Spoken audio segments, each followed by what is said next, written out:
Hey there, Isaac and Friends Nation. Welcome to another video today. We're looking at our new little green friend, the Hi-Zack. So if you don't know what the Hi-Zack is, it's another mobile suit from Mobile Suit Gundam, or more specifically, Mobile Suit Gundam Zeta, the sequel to the original Mobile Suit Gundam from 1979. Zeta continued the story after the battle with Amuro and Char, and more specifically at the Battle of Abaku. 7 years later, a new threat is looming.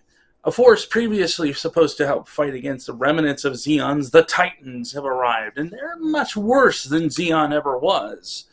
In opposition to them is the Ayug, surprisingly enough, led in part by the former Red Comet, or now disguised as Lieutenant Quattro Bajin. The Hi-Zack would actually be used in the anime toward the mid part of the series as a replacement to the Titans' lost Gundams that they had lost thanks to the AU being able to get their hands on it.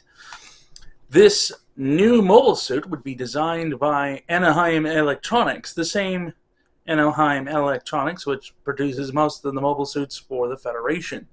They would be the ones that worked on the RX-78-2, and it would also be the ones to build Amuro's new Gundam. So, why in the world does this thing look like a Zeon suit? Well, because after the 1 Year War, a lot of Zeonics, or the Zeon engineers, would actually be procured by Anaheim Electronics, and they would design, well, things they were used to. So let's take a look at our Master Grade Hi-Zack. As you can see, our green friend here is actually pretty well detailed.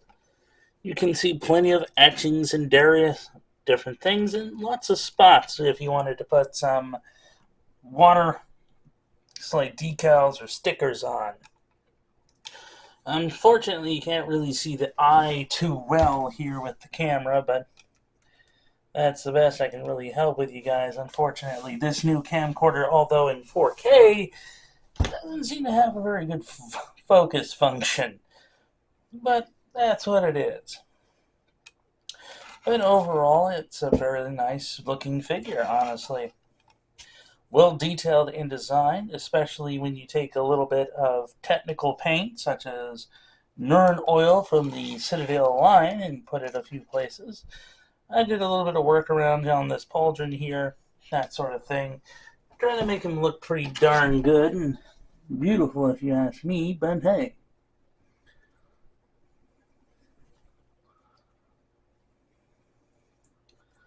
You can see a little bit of that detail there.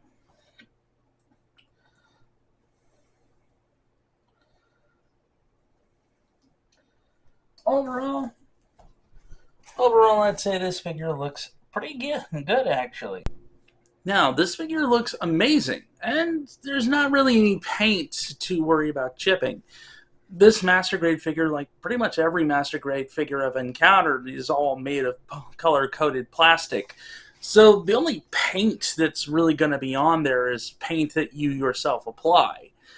There's some other details that I forgot to mention, like I painted the front bits of the feet gray, which I'll show you something here in a minute, which was to help actually, well, look similar to this, well, beautiful art poster that you do get with him.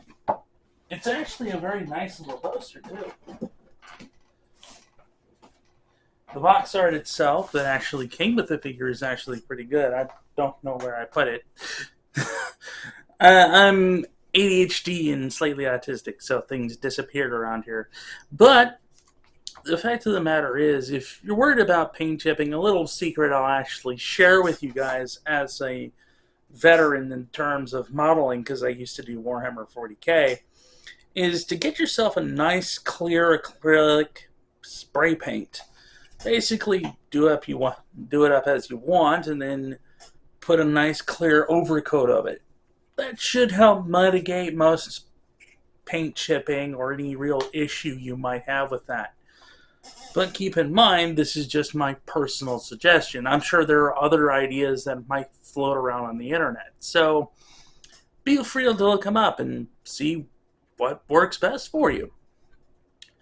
But let's look at just how articulated our friend is, shall we? So let's start off here with the figure's head. It can go up so far, it will go down so far, obviously. It's on a ball joint, so it will do a full 360-degree rotation. Well, except for the backpack in the way. So I was a little worried about how to show you this stuff, but if you pop open the hatch here, you can actually see a little tiny gray section there that if you take a Phillips head, a very small one, you can, if you watch the little gray dot there, where you can actually see the eye, you can see that our friend can actually move his mono eye. I would play the classic Gundam villain music, but I don't have the copyright for that. But as you can see, just take that little tiny screw, try not to damage it too much there, and you can move the eye around the head there.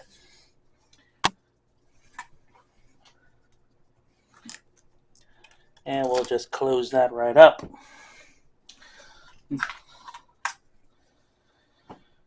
Moving to the arms. Our friend's arm can go up and down, has a hinge joint. I will note, building these, if you see these hoses here, that's really the only thing keeping the interior of the arm here together. If it'll let me take it out there. Here we go. So you can see where this is actually kind of coming apart. But yeah, these two hoses are the only thing really keeping this thing secure.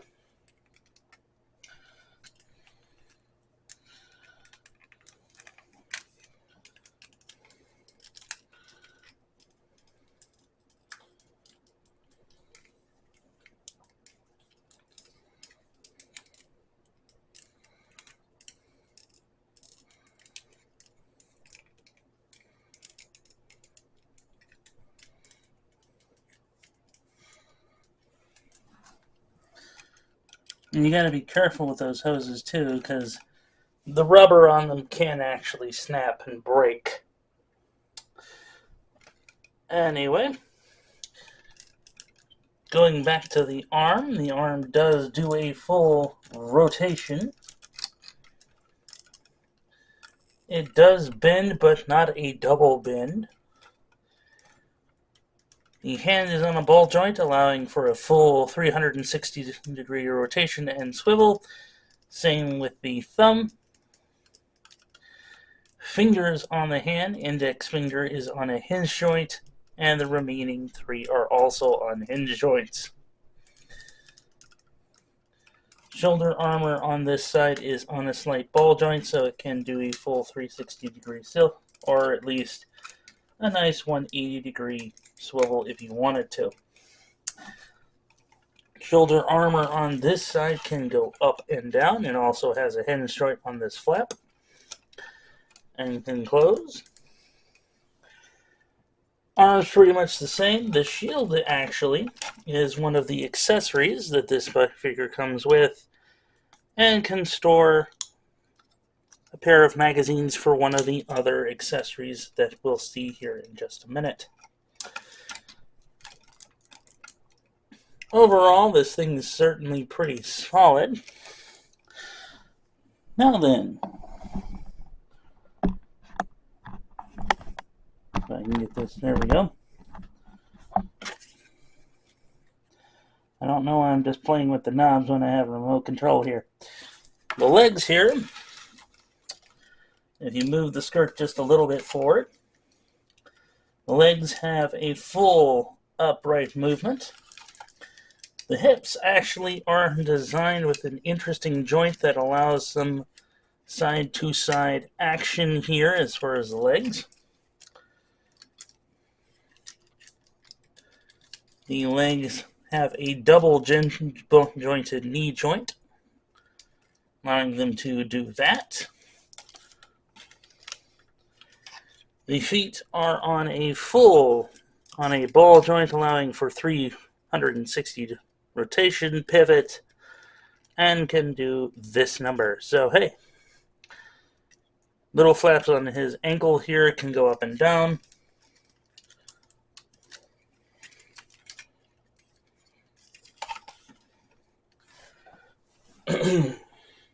And before I forget, if you look at his chest, that will open up to get the cockpit. Chest has a limited rotation. Is that the butt flap? Put your pants back on.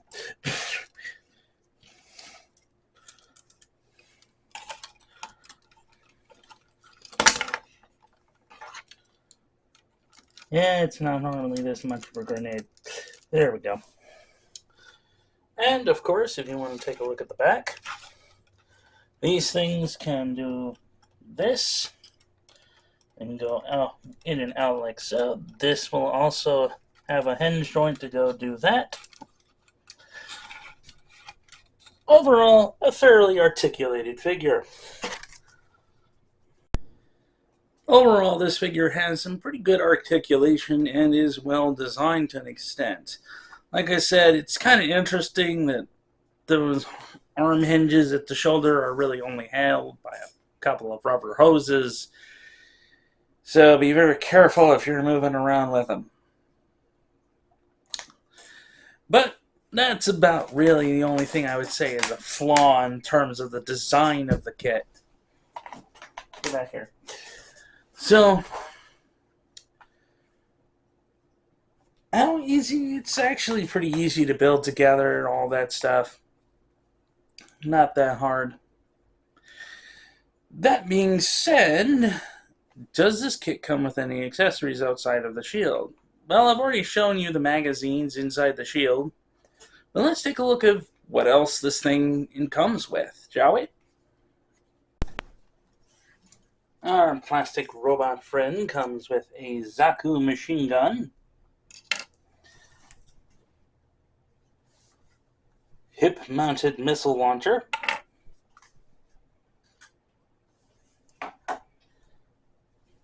optional beam sword with beam effect part, 2 of them, in case you lose one, a heat axe, or when you want to unleash your inner Xeon Viking, and a beam submachine gun, it looks like a tiny little beam pistol. And basically, to hold all these, the hand doesn't have any parts in it or anything, no notches, just gotta slot it in there and close the gimmers around. Now, there is a problem trying to do this with the machine gun because the arm kind of jettisons out here, so the stock of the machine gun tends to fight against the Hi-Zack actually holding it too well.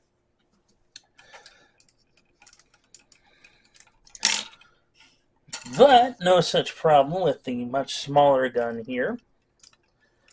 Just slot in the trigger finger, wrap all the gimmers around, and voila! Relatively capable of holding it, although it will slide around. Really could have used some hand pegs there, but honestly, when it comes to hands, at least I prefer some articulation. I'm starting to learn very early on with my experience with the Master Grades here that I really don't like the having to constantly swap out hands to do stuff, basically. And of course, heat hocks goes right in here, same story. Just close the fingers around it and it'll hold the heat hock.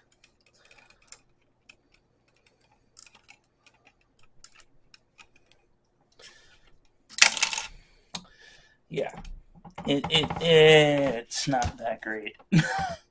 But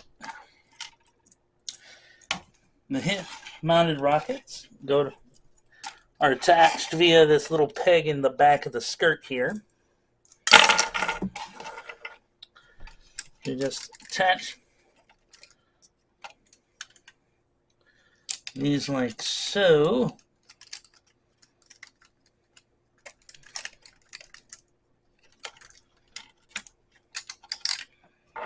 Did it not fully? Oh, come on. Sorry, my butt skirt apparently isn't cooperating.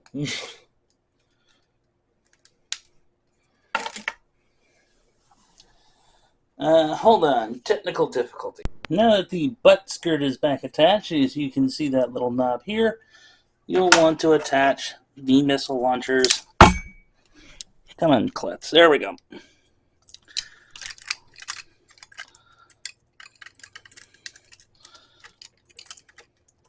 Like so.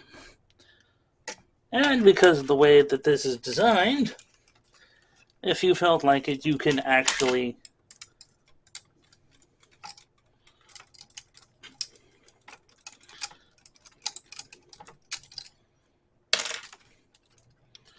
come on, work with me.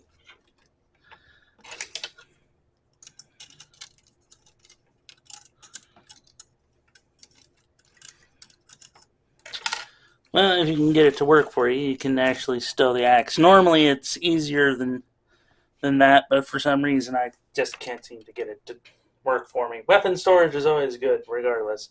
But here you go. Hip-mounted missile launchers.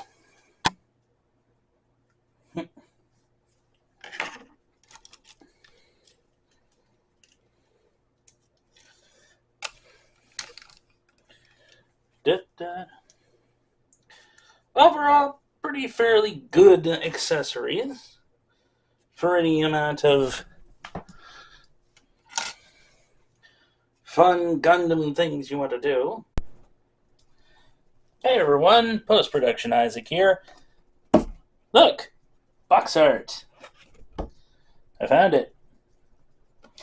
And, as I almost forgot to do this, size comparison time. Char's Goguk,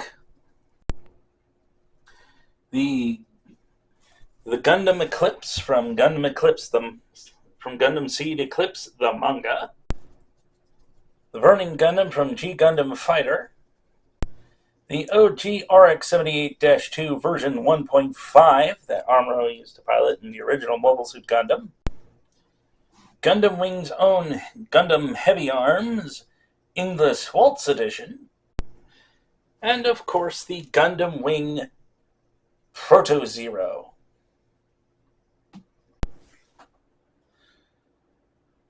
All in all, this kit's not show-stopping greatness, but it's not the worst thing I've ever seen either.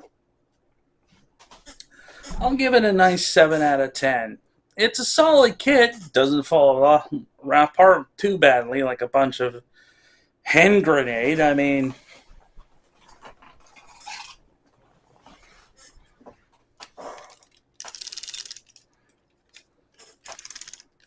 see? Usually, it's actually pretty hard to get this thing to fall apart. I don't know why you decided to fall apart today, Hi-Zack. I don't know why you decided to fall apart this today. But overall, there are some design choices that I would prefer they had done that was slightly better. For example, not having the arm bits basically be attached by a pair of rubber hoses. It would have been nice to have this little hinge bit have a bit more solid grip to it, allowing the hoses to, at the very least, to be little more than decoration.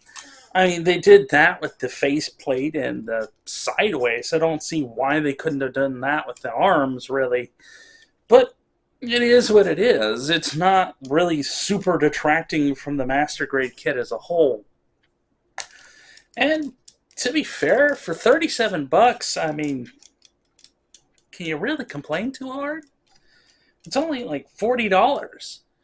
It's not super expensive, and you get a lot for what you pay for. It's actually a fun little Hi-Zack Zeta figure. If you're interested in getting some of the Gundam Zeta bad guys, you could do worse than this guy. That being said, like I said, solid kit, nice 7 out of 10. Would I buy it again? Sure. I could always use some spare parts. Do I think that it's the greatest kit in the world? No, I'm sure you could get better kits, certainly. But I'm going to say, like I said, that's up to you. I'll leave the description to newtype.us where I got this guy. And hey, feel free to sign up to their newsletter. I'm not sponsored by them at all. I wish I was. Hey, Newtype, if you actually do want to sponsor my small channel, let me know. I'd be happy to do some reviews and some figures for you. Other than that, this is a pretty fun little figure. Now I'm going to go build a Goff custom. Fun. Oh, and by the way,